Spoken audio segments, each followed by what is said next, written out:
आम्ही चाललो होतो मित्राला आणायला. मित्र आला आमचा पुण्यातनं. बसलो गाडीवर. 2 गाड्या घेतल्या. हे मुंबईचा मित्र आमचा. कालच आलाय. मी म्हटलं मी कसा दिसते बघू. जोरात दिसते की. कंडका. चला. मग काय ह्यो लागला गाडीत पळवायला. कधी मित्राला भेटतो आज जाणते ह्याला. हे आमच्या गावातले म्हशी बघा कशी आहे द्या. भारी का नाही. हे आमचा कारखाना. तो मित्र आला चालतच आमचा. हे म्हणते अरे मी दिसते की नाही तुम्हाला. हे कुठे गेले येडे. ते आलं लगेच माघारी. हे म्हणते तुला दिसून बळण केलंच नव्ह का. ते म्हणते नाही नाही नाही तसं कशाला करू मी. मी म्हटलं चल चहा प्यायला जाऊया. तर ते म्हणते नाही नाही घरला चला. सकाळी जेवलं नाही मी अजून. येडाय का काय तुम्ही. त्याला लागलं मारायला ते. मी म्हटलं चल आता काय मित्र पुढे जाता येत नाही.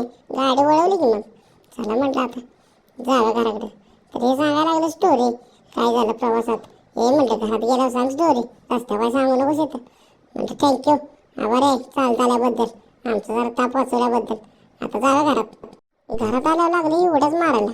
खुश झालं न्यायला आल्याबद्दल. ह्यानं दिलं ह्याला पाणी आणि मला दिले हे हेल्मेट घालायला. बघ म्हणलं काय दिसतोय. लागलेलं हसायला मायाला बघून.